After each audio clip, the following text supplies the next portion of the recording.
Thank you so much. Thank you. Thank you for having me. I appreciate you taking the time to do this. Absolutely. Yeah, absolutely. yeah. So when I initially came across your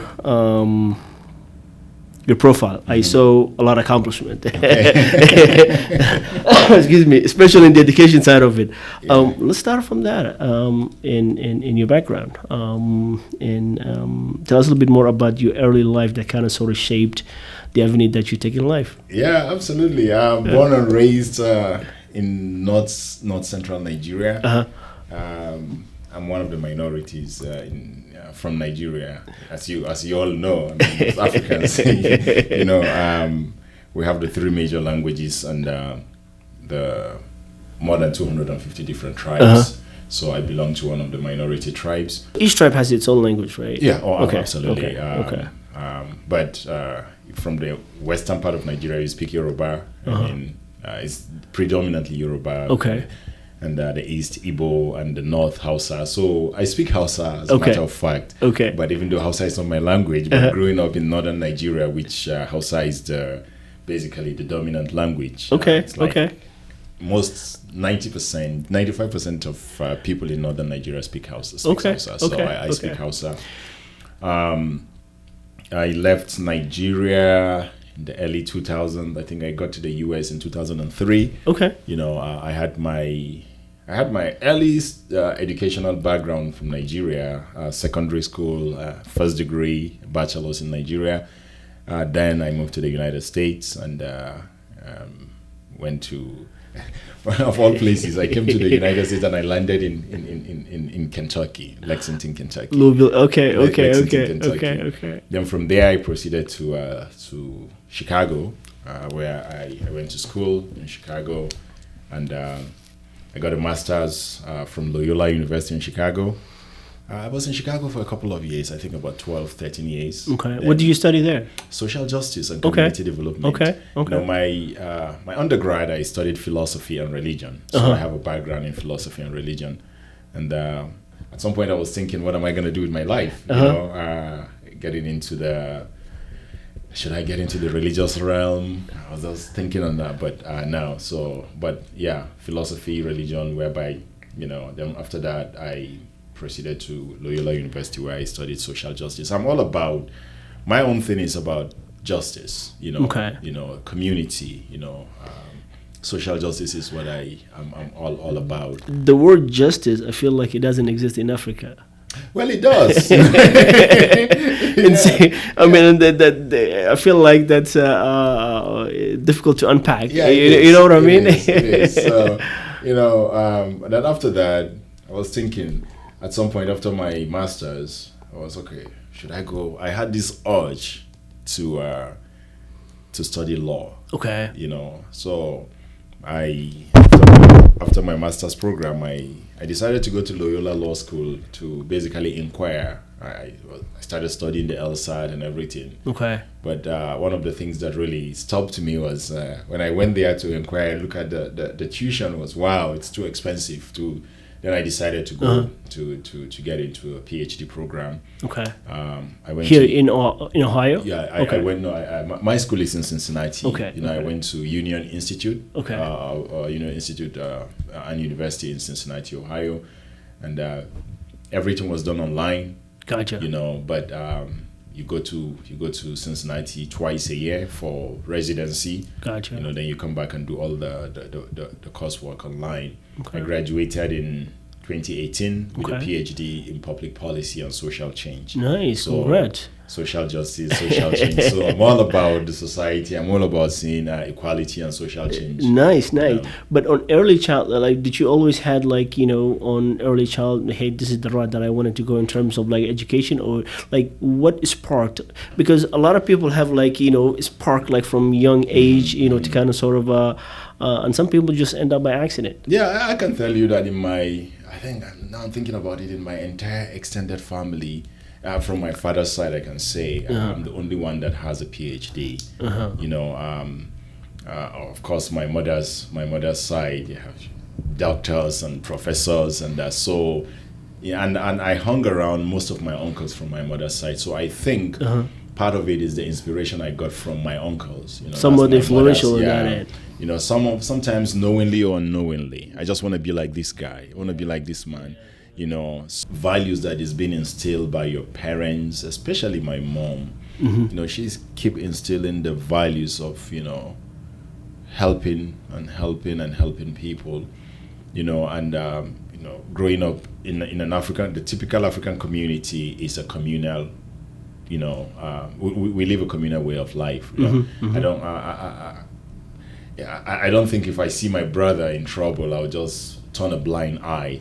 So that has been embedded in me since when I was a kid, and again, partly, you know, it because of the school I went through. You know, I'm a product of Catholic school. I was going to ask, was it religious school? Yeah, okay. I was all through my life. Okay. You know, apart from the PhD, you know, all through my life, I've been to Catholic schools, and so that has been the idea, and the idea of social justice was kind of instilled in me, and okay, something that, you know, I need to. To get into and see how we can, if we can be able to make our community a better place. Yeah. So let's talk about the things that you're involved in, the African. Absolutely. Okay. So tell me more about it, and you know, how long you guys been doing this? Is this like the first time now, or is it more so? Like, tell me more about that. Yeah. So in 2016, we sat down and just talking about. When you look at the city of Columbus in general, there is Asian festival, there's Latino fest, there is this, there is that. But we ask a question: where are the Africans? Yeah. Even though I was told that in the early 90s there was something like the African festival, and I think those that started it, I think they got tired because it's a lot. They got tired. It is. So we started talking. We said, okay, how can we make that happen? You know, so we formed a group called the African. And so what we did at that time was we organized a meetup whereby we invite everyone. You know, we come up with a topic like issues that are bothering us in the community or issues that are affecting us in the community. We just come and talk about it. You know, sometimes we invite the politicians. You know, and they come. I don't know if they listen but we try to get them to know that.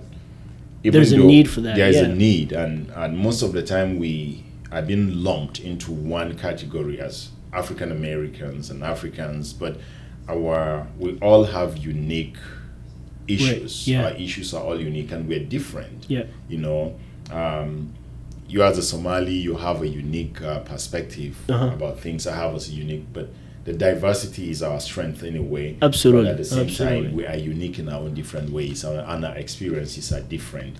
So from that, the African kept growing and growing and growing. Then we decided, you know what?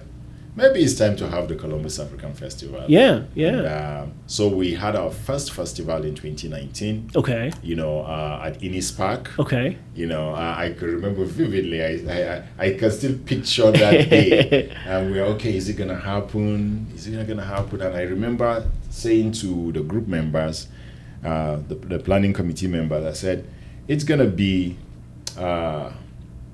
I was a little bit afraid if it's going to be a success, or not. Absolutely. So I told him, I said, well, when I go to Innis Park, in as much as if we're able to have at least 200, 300, or 400 people at Innis Park, for me that will be a success. Event. Right.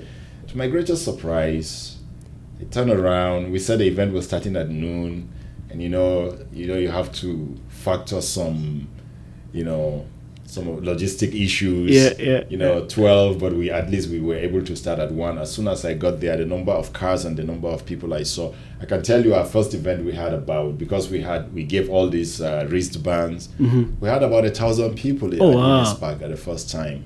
So which was very inspiring. Yeah. Then COVID happened. Sometimes you gotta take 2 steps back to go forward. COVID happened. We said, okay, we're not gonna do it. What are we gonna do? We said, no. So we canceled 2020. We didn't have it, but we came back in 2021, and we had 2021. We had it at Franklin Park. Okay. 22 Franklin Park. And we could see the progression, the growth.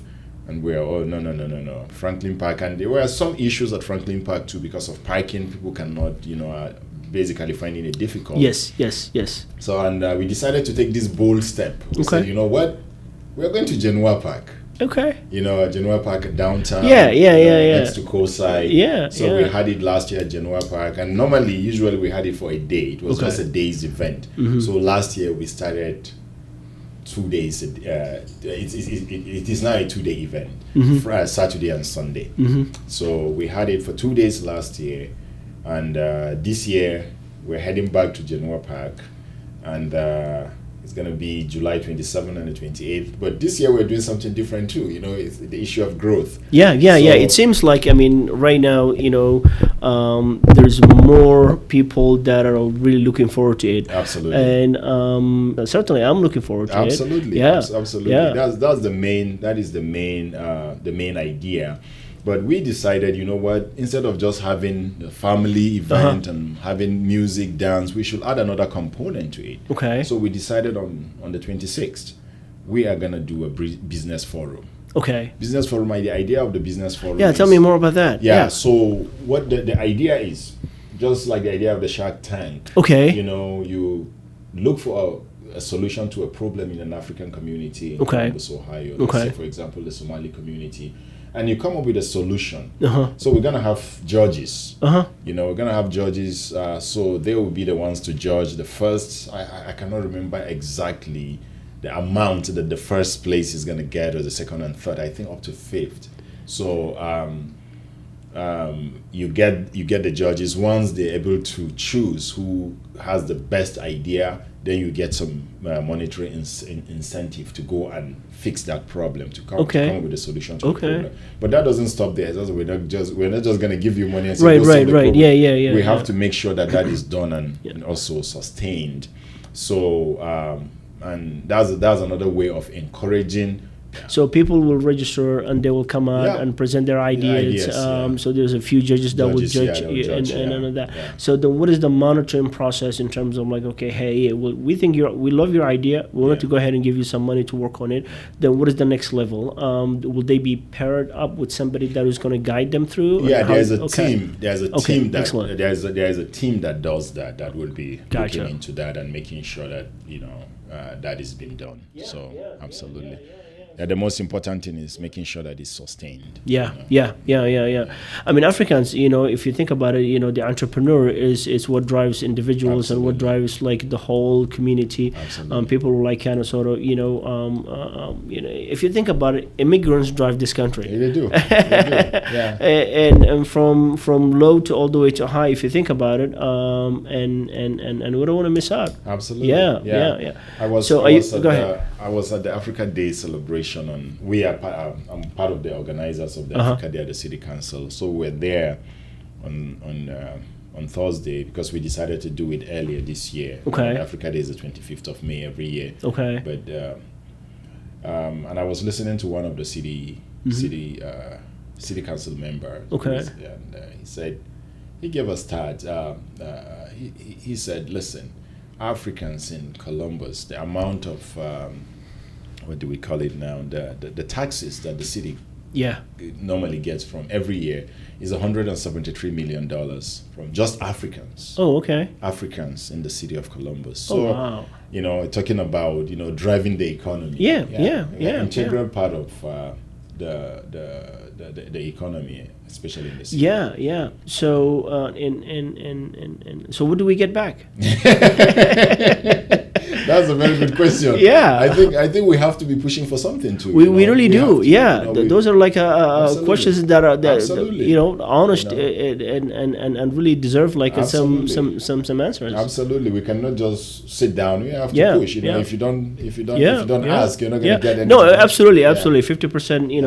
Winning the battle is just showing up. Absolutely. So now, when you go to city council, do they have like open forum, or you have you can't have to go through make an appointment to go there on like you said that you were going on Thursdays? Oh no, because the Africa Day. Okay. Africa Day, as I said, is it's a day that is being set aside by the African Union to celebrate Africa Day every year. And who approves it? The city approves it?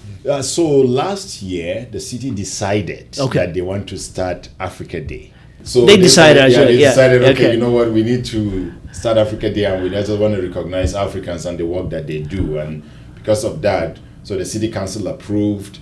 You know, they signed the resolution. I remember the city council member that actually moved for that resolution was council member the Padilla. Okay. You know, so she did that, and as a matter of fact, I was there to receive the declaration that day. Okay. And, Okay. so the next year, which was last year, we had the first celebration of the Africa Day. We had it outside of the city hall. Okay. You know, on Broad Street, West Broad Street. Yeah, it was a great event. Okay. And so this year we decided, you know what, instead of just sitting down and, you know, having African music and dance and eat, and the politicians will come and give their speech and we go, this year we decided, no, we're not doing that. So what we're going to do, we organize a panel discussion, whereby we got 3 panelists, and we sent a poll with some questions affecting Africans in so those are the things that we asked the panelists, and what we're going to do with that, because it's one thing to have a conversation and it's another thing to act on it. So we're using those conversations that were held that day to come up with a policy recommendation for the city. So it's something that definitely is going to be done, because if we have a problem, you know, we have issues in our communities, you know, like for example, the acceptance of foreign degree, you know, when you come with your foreign degree from, let's say, a university in Somalia, it's very difficult to be accepted here. And for that, we don't know why. You know, if you study engineering, let's say for example in let's say Fulani, for example, in Fulani or in Wolof, you know, it's the same engineering that I definitely study in English, right? Yeah. But why is it that our certificate is not being? And we also talked about disparity, you know, discrimination, you know. So it was a lot of things. It's funny because a while back I was a part of a discussion that was taking place that a recognition of Somali universities, and that discussion led to nowhere, because the accreditation process it's not coexistence with the policy of some of the education system here. So and that kind of sort of plays a little bit of disadvantage. Somebody that who went through some schooling there, and the material might not be, but you know, to your standard here, but it's in somewhat of universal understanding on the educational that you study, right? Yeah. So I'll be curious to see how will that end up going, because you know, and maybe that's another way, just kind of sort of wanna shovel the populations, and you know, who can get ahead, who cannot. There's all kinds of measurement that goes on that stuff. Yeah. So those panels, what do you guys debate? What do you guys have the discussions? They already had it. Okay. We the mayor of Upper Arlington, you know, who happens to be the first black mayor. Okay. I don't know. She's black. Okay. And What's Upper her- Arlington. What's her name? She's Nigerian. Oh, You really? know, 𝐷𝐿, I believe. You know, you can just Google her. Okay, I will. Upper Arlington. Okay. She's the Upper- first black mayor. I used to live there a long time ago. Yeah. She just became the mayor, I think, a couple of, and she gave her history, her background. She just moved to Upper Arlington about 6 years ago. Okay. 6 years ago, and now she's the mayor. Yeah. You know, and Talking about drive. there you go. And we got another, I think she's a professor. She's also Nigerian. Okay. She's a professor at OSU. Okay. What does she teach? Public policy. Public health. Okay. At OSU. Okay. And I think the other gentleman, he's also a professor. I think he's from Ohio University in Athens. You know, so we just got them, and the guy that led the panel discussion was Dr. Usman. Dr. Usman, I think he's Kobo, Dr. Kobo. Okay. Dr. Usman Kobo. Okay. He's also from Nigeria. No, he's from Ghana. Okay. Yeah, okay. he's also a community organizer, and his focus is mostly on the Muslim community in Columbus. Okay. He's the chair of the Center for African Studies at OSU. Okay. So as somebody that I think exactly. I might be interested in reaching out because somebody to absolutely to speak on that.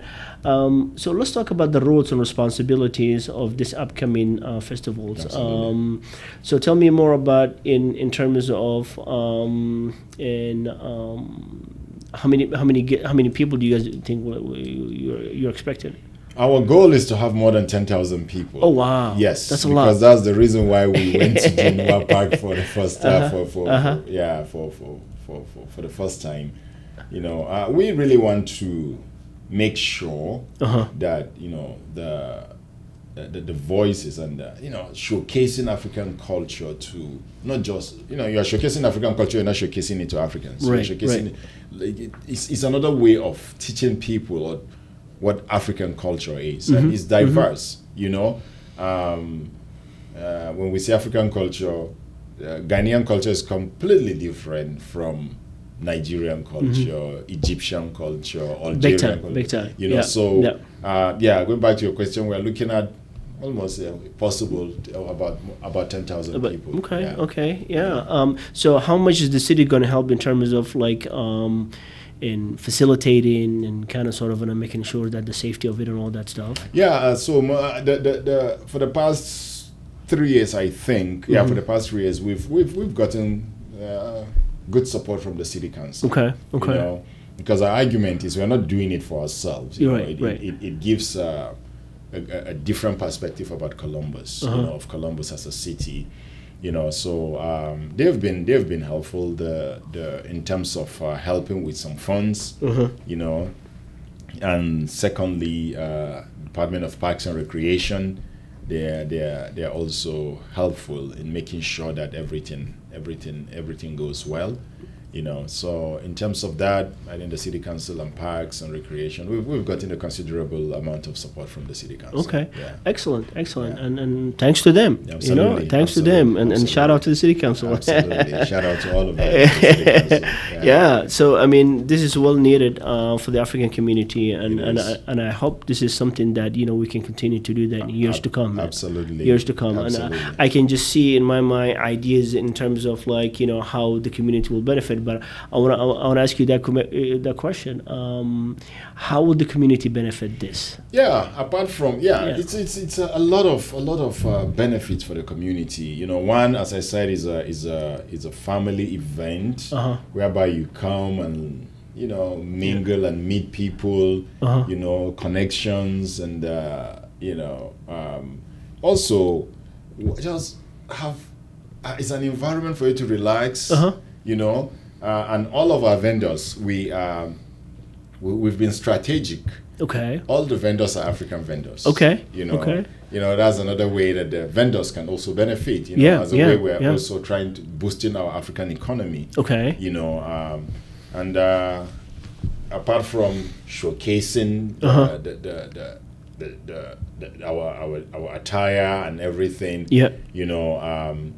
Food, you get to absolutely. There's all kinds of different food and stuff like that for sure. Financially, I think for me, it's for us as a group, we've been strategic in getting our vendors and making sure that not just getting the vendors, because sometimes you get a bit greedy, right? When you try the first time and say, we need 50 more vendors. No. We're just going to stick to our vendors so that, every vendor that goes there will come back home happy. How many vendors you got? This year we're looking at 60. Okay. Yeah, we started with 20, so we keep increasing. Okay. Because of the venue and the location that we are going to be having the event, so we have over 60 vendors. Okay. I think 15 food vendors. Then merchandise, I think, is about 20. Then the rest are informational vendors. Okay. Where they come with information. Okay. For that people. And this year also we're collaborating with the Columbus Public Health Department. Okay. You know, we talked about mental health earlier. Yeah, You and I were yeah, talking yeah, about yeah, stroke, yeah, yeah, talking yeah, about yeah, that, yeah. and other things. So it's gonna be an interesting 3 days. Yes, I'm looking forward to it. And I think a lot of people will benefit from that. So in terms of those vendors, how many are food? So you said 20, 15 mostly are Okay, food. Then okay. 20 something. Again, there's a team that deals with that. Okay. I just have it at the top Okay. of my head. Okay. Then I think about 20 something. What I'm trying to get at is like if somebody's out there listening to our conversation and if they want to get a table, how they go by doing that?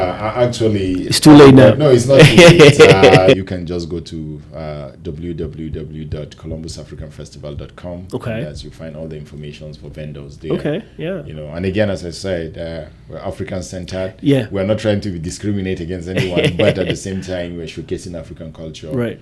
So we're African centered. You know. Yeah. You know. If you're out there listening to our conversation and you're interested in getting a table, maybe kind of sort of Absolutely. showcasing your business, go to again. www.columbusafricanfestival.com. There you go, Yeah. and you might end up getting the information that you need over there. Thank you. And you know, a lot of people are excited, including myself. I'm excited. So, what is the future goals that you guys have? Yeah, the future goal is to make the Columbus African. It's not simple to make the Columbus African Festival the biggest festival in the Midwest. Okay. That is it. You know, so we started from Columbus. I don't think. But wouldn't that kind of sort of take the meaning of like a local festival? You know. Well, we just want it to be so that people from the Midwest can always come to Columbus and look forward to. You know what? You know, we're going to Columbus, Ohio for the Columbus African Festival. You know, just like when you go to Chicago, there's a taste of Chicago, right? And, Yeah. people can come and, you know, enjoy what Africa is and Africa means to people. So that is our goal. You know, I don't think when you look at most of the celebrations or African gatherings, most of them are concerts. Okay. You know? Yeah. Most of them concerts. I don't think in the Midwest you have anything like a festival. Okay. So that is our main goal. Okay. To make it the biggest African festival. It might be in the if it Midwest. gets too much, you know, you might lose some of the local people here. Well, I mean, but we most of welcome. the time, the African people, the African population in Columbus will definitely have the priority. And the other goal it is just to bring more people to the city. Absolutely, you know? and economically to boost the economy. Absolutely. Imagine having people like you look at the Arnolds, right? Yeah. So if we're able to every weekend we're able to fill in Columbus, the city of Columbus. I mean, the hotels will have business, restaurants. So it's gonna also. It's a well-rounded type of activity that anybody can benefit, get a piece of the pie on that end. Yeah. So now we talked about that vision, and let's kind of sort of figure out the inspiring story that a young boy or a young girl that was going to be going to that festival can look forward to it. So is there like a kids type of activities that the kids can get involved in? Absolutely, having the like I have little kids, and. There's nothing as good as having, let's say, for example, a bounce house. For the kids. That is definitely going to be there. Okay. And another thing that we're trying to do this year, we've hopefully that will work because we are working with the theater arts department at OSU. Okay. To incorporate drama into the festival and. Most Africans, most West Africans can tell you that when they were in school, they read a novel called Things Fall Apart. Things Fall Apart by Chinua Achebe. Okay. It's a fiction. Okay. So we're trying to have a reenactment of Things Fall Apart. It's drama, so create like an African village. And not the whole Things Fall Apart. Right. Just maybe a piece of it. So that people will have an idea of this African village and and how it looks like and so I'm keeping my fingers crossed. There's a lot of pieces to put on, but we're hoping that will work. Okay. And they will dramatize it and the concept of it's a very good. I read Excellent. Things Fall Apart when I was in secondary school. Okay, So, yeah, Things Fall Apart. I might have to get them for my kids. Chinua Achebe. Yeah, it's a Things very- Fall it's a- Apart. Yeah, Things Fall Apart. And what was I going to say? How about having African museum? That's something that could be easily added on. I think. Absolutely. The African village. That was another thing that we thought about. Maybe moving forward. I don't think we're going to be able to achieve it this year. Maybe moving forward, we have something like an African village whereby people come. You put history, let's say Somalia. Some of the things that are interesting in Somalia. Things that people need to know about Somalia. When people are moving around, they say, "Oh, okay, this is Cameroon. Oh, I didn't know about that." So last year, what we did was we just had all the flags of the 54 African countries. But I think even if we start with 10, so it's something that we're still, trying to figure out how to make that happen. Somewhere the crazy idea of, why can't we just create the real African village at Genoa Park? But, the logistics will be too much. I can understand Absolutely. that. Now, do we have a place that, for Somalis to be represented on there? Are there people that are actually bringing some artifacts and stuff like that? I think, who is it in the committee?